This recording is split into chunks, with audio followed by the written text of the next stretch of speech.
Entonces fíjense cómo el exceso es la muestra que nos indica dónde estaba el vacío.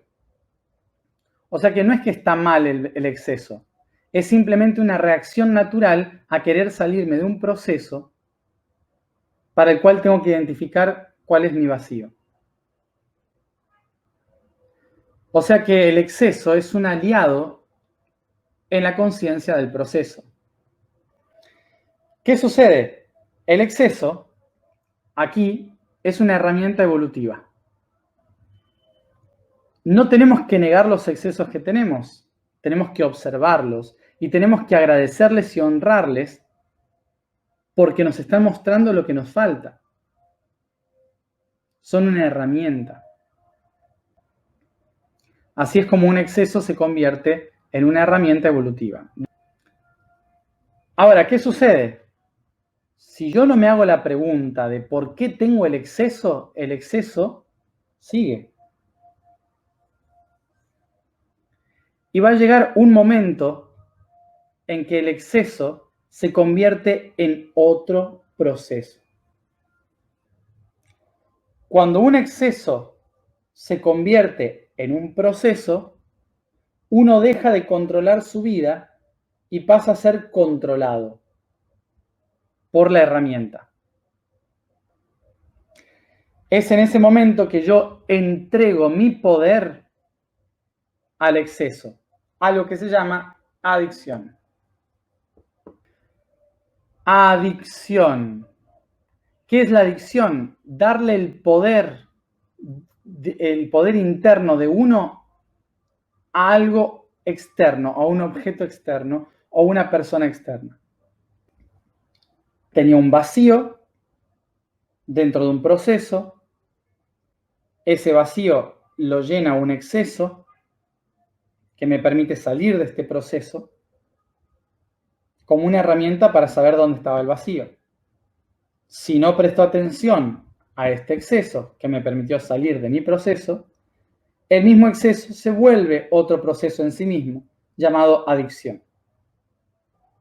No hay absolutamente nada físico en la Tierra, nada externo que produzca adicción. Luego vamos a ir a lo químico para entender un poco por qué decimos que hay cosas que son adictivas, ¿no? Como los venenos blancos, los azúcares, la harina. Pero vamos a entender por qué en realidad nada externo realmente produce adicción. ¿Por qué no hay nada externo que pueda provocar adicción? Porque somos nosotros, individuos, los que entregamos el poder a otra cosa. No hay nada de afuera que nos quite el poder interior. Somos nosotros los que entregamos ese poder a algo de afuera. Las cosas por sí mismas no tienen poder. Somos nosotros los que entregamos poder a las cosas. El dinero no tiene valor por sí mismo. Nosotros somos los que le damos el valor. Ahora, podemos pensar en una cuestión química. Desde un punto de vista químico, por ejemplo, vamos al ejemplo más básico, ¿no? Que es lo del azúcar, el ejemplo que di recién.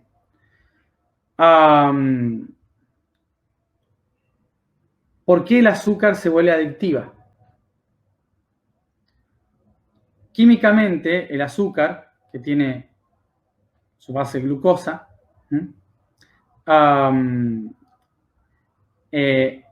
la glucosa, los azúcares que entregan el carbono, que entrega el azúcar, es procesado por la insulina. La insulina es la hormona generada por el páncreas.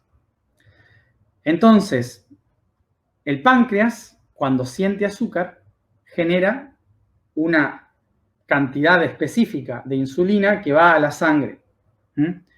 va a la sangre a buscar los azúcares, va a buscar las glucosas, ¿sí? Entonces va y absorbe de la sangre y la insulina procesa estas azúcares para que puedan ser útiles como alimento energético a las células. Entonces la insulina disuelve esto en el torrente sanguíneo y lo pega en las paredes celulares para que las células lo utilicen como una fuente de energía. O sea que para esto es útil, ¿sí? Porque los azúcares nos ayudan a generar energía dentro del cuerpo. ¿Qué pasa si yo pongo muchísima cantidad de azúcar de golpe? El páncreas va a generar muchísima cantidad de insulina, con el objetivo de absorber toda esa cantidad de azúcar. Cuando se consumió toda esa cantidad de azúcar, la insulina sigue estando ahí, en la sangre, y empieza a pedir, por favor, más azúcar el cuerpo, porque el cuerpo dice, todavía tengo un montón de trabajo que hacer. Entonces, el cuerpo empieza a pedir azúcar, empieza a pedir cada vez más azúcar, ¿no?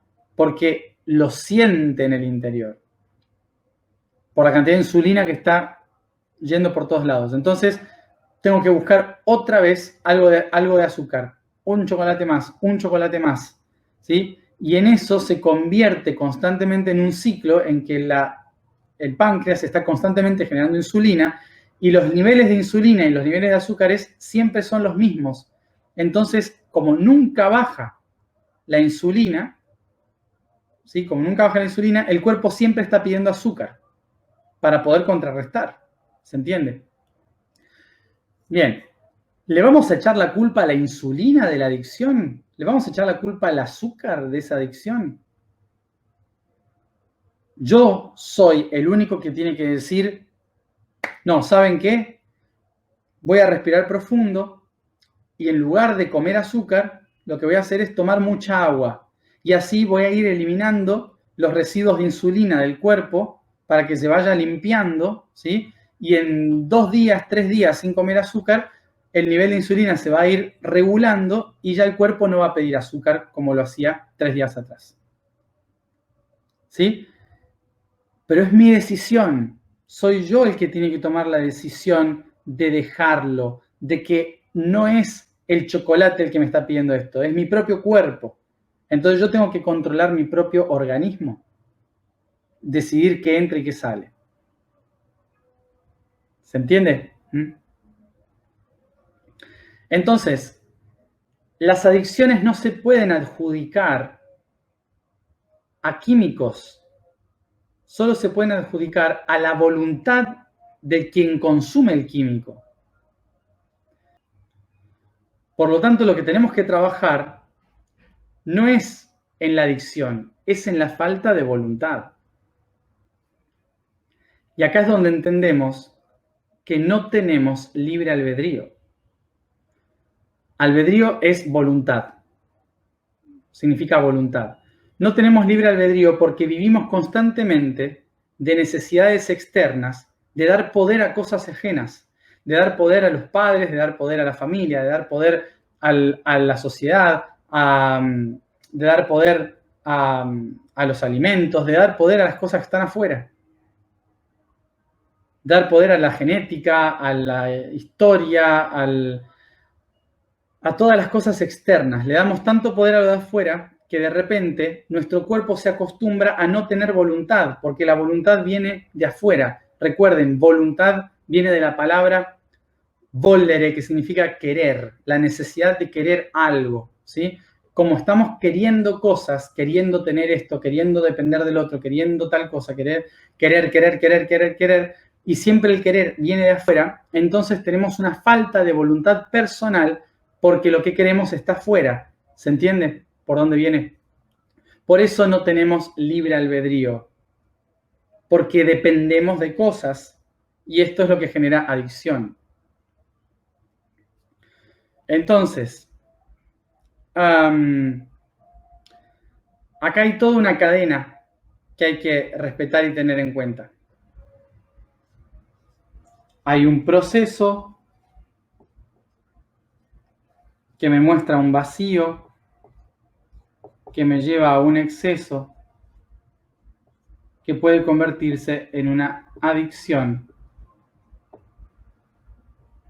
por la falta de voluntad.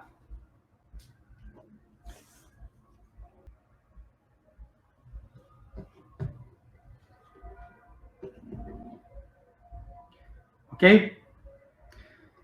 Es decir, que para entender por qué no tengo voluntad, si voluntad significa deseo, entonces este deseo es lo que yo estaba necesitando, lo que me falta, ¿sí? El vacío. ¿Ven la relación? Voluntad es lo que yo quiero, lo que yo busco, porque me falta, porque tengo un vacío.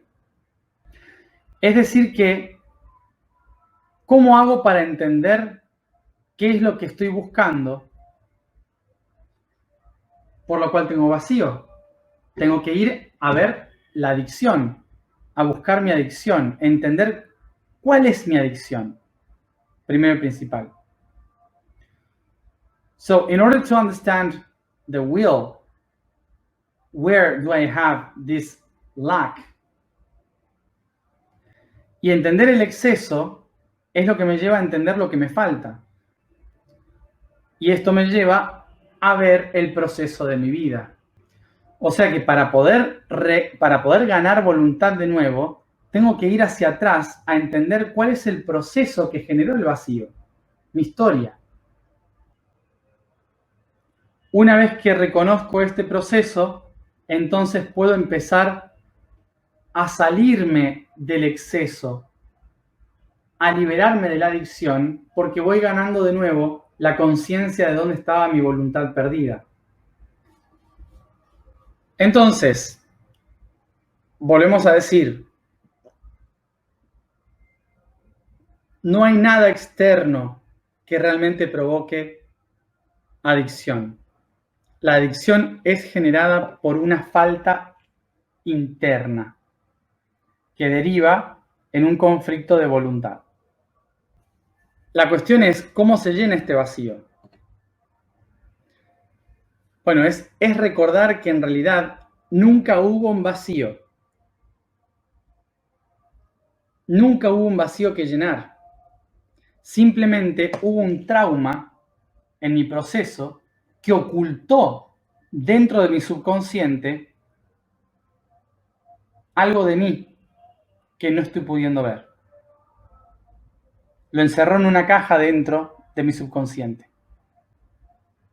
No existe el vacío dentro de nosotros. Simplemente está lo que negamos. Ahora, a las preguntas personales de cada una de estas cosas, recomiendo que busquen terapeutas que les ayuden a ver este ciclo personal de cada uno de ustedes, ¿sí?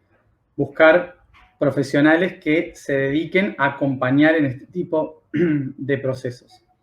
Y yo no voy a decir ninguna específica terapia porque hay gente que le puede servir ir a una ceremonia de ayahuasca como gente que va a necesitar 5 años de psicoterapia, ¿sí? Cada individuo es diferente. Lo importante es buscar cuál de todas les sirve a cada uno de ustedes.